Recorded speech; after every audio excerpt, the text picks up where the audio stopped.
대한민국 동서남북 모든 부동산 정보는 네오비 동서남북에서. 안녕하세요. 네오비 동서남북TV 광미나입니다. 임대차 보호법 정말 많이 바뀌었습니다. 불이익 당하지 않으시려면 꼭 공부하셔야 되는데요. 임대차 보호법과 관련하여 꼭 알아두시면 좋을 만한 사항, 계약 연장과 관련해서 오늘 준비해 주셨다고 하는데요. 꼼꼼하게 영상 확인하셔서 계약 연장 시에 힘듦 없으셨으면 좋겠습니다.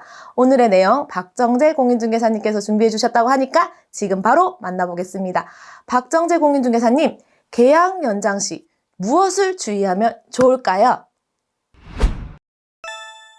안녕하십니까, 백년산나라 대표 박정재입니다.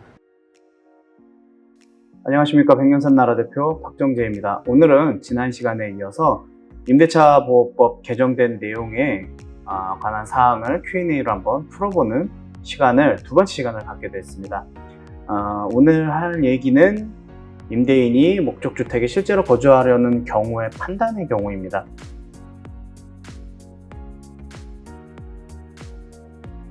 임대차에 계약갱신을 요구할 때 계약갱신을 거절할 수 있는 사유 중에 하나가 목적주택물에 임대인의 직계존비속이 들어오는 경우, 실거주를 하는 경우에는 계약갱신 청구권을 거절할 수가 있습니다. 이러한 경우 계약갱신을 거절할 수 있는데 실제로 거주하려는 경우인지 판단을 해보겠다라는 내용입니다. 이 내용은 어디서 갖고 왔냐면요, 참여연대에서 발간한 22문 22답이라는 그러한 내용에 수록되어 있는 내용 중에 한 꼭지를 제가 갖고 와서 이야기를 해보고 있는 중입니다. 임대인 등이 임대주택에 들어와서 살아야 할 객관적이고도 구체적인 사정이 있는지를 살펴보고 판단해야 한다라는 것입니다. 계약갱신 요구권은 법이 임차인에게 보장한 권리이기 때문에 권리 행사를 저지하려면 임대인이 갱신 거절 사유를 명확하게 제시하고 그에 대한 증거도 돼야 한다고 하고 있습니다.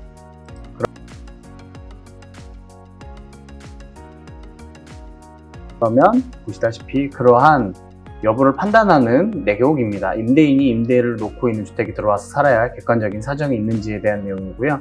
임대인은 거주하는 집을 매각하였다거나 매각하여야 할 사정이 있는지 여부, 1거주 1주택인 임대인 등이 다른 주택에 임차하고 있는 경우로서 계약 기간 만료가 얼마 남지 않았는지 여부, 임대인 등이 해외 생활을 정리하고 귀국해야 되는 사정 또는 지방 근무를 끝내고 목적주택이 있는 지역으로 복귀하려는 경우, 임대인의 자녀가 결혼 등으로 본가해야 하거나 학업상 학교에서 가까운 목적주택으로 이주해야 될 사정이 있는 경우, 임대인 부모가 연로하여 임대인이 거주하는 곳과 가까운 주택으로 이주해야 될 사정이 있는지 여부, 임대인의 부모가 거주하던 지방 집은 비워두는 것인지 임대인이 부모가 거주하던 집은 임대차가 될 만한 곳에 있는지, 임대인의 현재 거주 목적주택과 목적주택의 왕복 거리 정도에 대한 내용들이 기본적으로 객관적인 사항으로 들어오고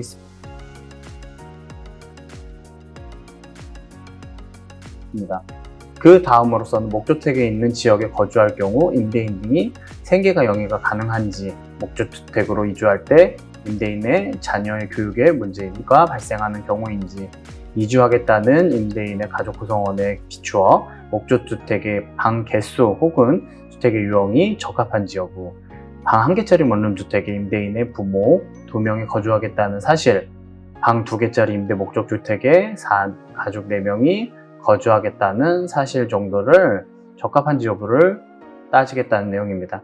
임대인 등 다주택자로서 현재 거주주택도 자신 소유인 경우, 현대 임대인이 거주지역 등 목적주택에 있는 경우 생활 여건 등이 더 양호한지 여부 등을 객관적으로 판단하겠다라는 내용이 있습니다. 사실은 가장 중요한 내용 중에 하나가 저는 이 부분인 것 같은데요. 임대료를 올려주면서 임대인이 계속 임대를 하려는 의사를 갖고 있는지 여부입니다. 계약갱신 거절 사유가 아닌 것 같다면 임대료를 얼마를 받을지 문의하는 것도 방법이라고 하는데요.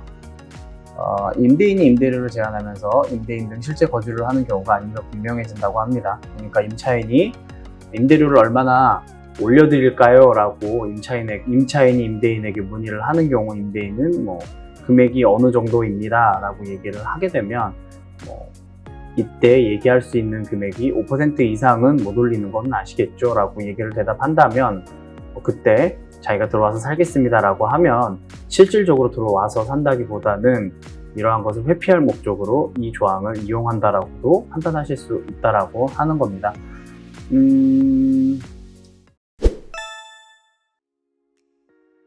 이제 임차인으로서는 퇴거하지 않고 진지하게 임대료 협의를 제안해 보시기 바란다고 얘기를 하고 있고요.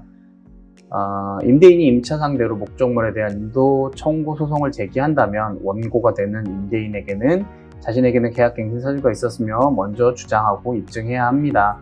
계약갱신 요구 행사 기간에 적법하게 갱신 요구 청구권을 행사했다는 점을 입증하여 임대인에게 인도 청구를 기각해 줄 것을 구하면 되고, 임차인이 스스로 정당한 갱신 사유가 없음을 입증할 필요는 없다라고 하고 있습니다. 임차인은 임대인이 주장하고 거실 사유에 대해서 요소들을 참고하여 의문점을 제기하여서 임대인에게 진실할 것임을 요구할 수 있다라고 하겠죠. 소송 결과에 따라서 임차인은 집을 비워주고 이사할 것인지를 결정하면 된다고 합니다. 참여연대에서는 이러한 경우 소송으로 가라라고 얘기를 하고 있는데요. 이렇게 해서 소송으로까지 가야 될지는 참으로 의문이 있습니다. 임대인도 사실은 이러한 실질적으로 들어오시지 않으면서 임차인에게 임대료를 올려달라면서 거부하는 것도 꽤 큰 리스크가 있겠죠. 이렇지 않으셨으면 좋겠고요. 임차인도 실질적으로 임대인이 들어와서 산다고 하는 데에 대해서 많은 내용들을 물어보시고 증거자료를 제시하겠지만 이렇게 소송까지 가는 거는 서로에게 굉장히 피곤하고 어려운 일이라고 보실 수가 있습니다. 또한 임대차 종료 기간 이후에 임대차 종료가 되고 보증금을 반환하는 상황에서 임대인과 임차인이 서로 기분이 상해서 이사가 원활하게 이루어지지 않는다면 솔직히 말씀드리면 임대인도 임차인도 두 분 다 굉장히 피해자로서 상황들이 진행될 것이라고 저는 생각하고 있습니다. 그러니까 이 부분들은 소송까지 갈 것은 아니라 적극적으로 사실 수 있는지에 대한 내용도 요구하시고, 임대인분들도 자신이 살 수밖에 없는 이유를 정당하게 대신다면 좀 더 편안하게 이 부분에 대해서는 진행되지 않을까 개인적으로 생각하고 있습니다.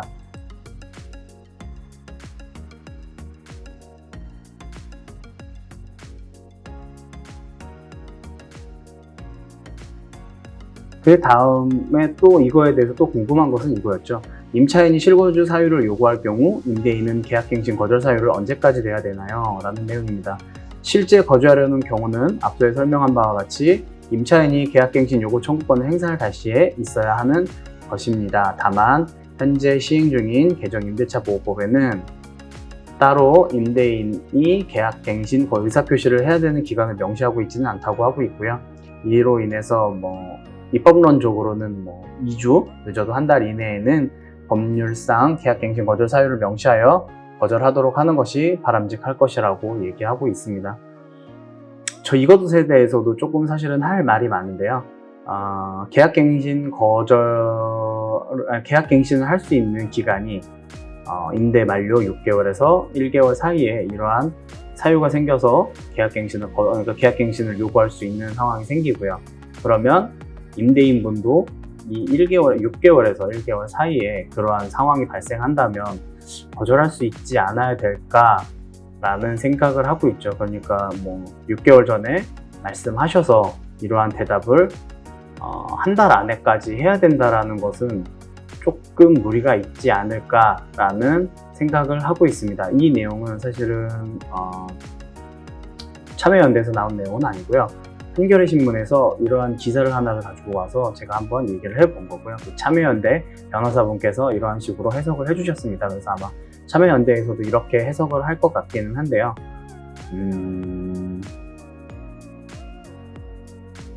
저의 생각은 다퉈볼 여지는 있을 것 같기는 하지만 그냥 한 달이라는 기간을 딱 정하는 것은 좀 어렵지 않을까 생각하고 있습니다.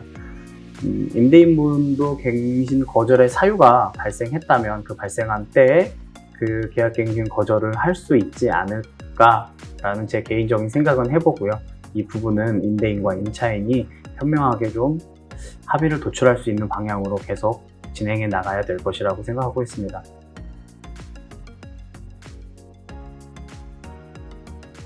임대차 보호법이 개정되고 난 다음에 여기저기서 트러블이 좀 많이 생길 것 같은데 임대인분과 임차인분들이 협력하고 많이 합의를 다 이루어 주셔서 조금 문제 없이 진행되는 방향으로 이루어졌으면 좋겠다는 생각이 여러 가지로 들고 있습니다. 오늘 들으셨던 내용이 좋으셨다면 좋아요와 구독하기 부탁드리고요. 다음에 더 좋은 내용으로 여러분과 함께 찾아뵙겠습니다. 감사합니다.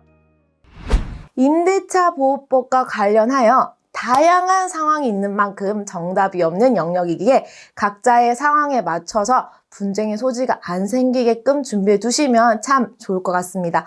오늘도 좋은 정보 준비해 주신 박정재 공인중개사님께 진심으로 감사드리고요.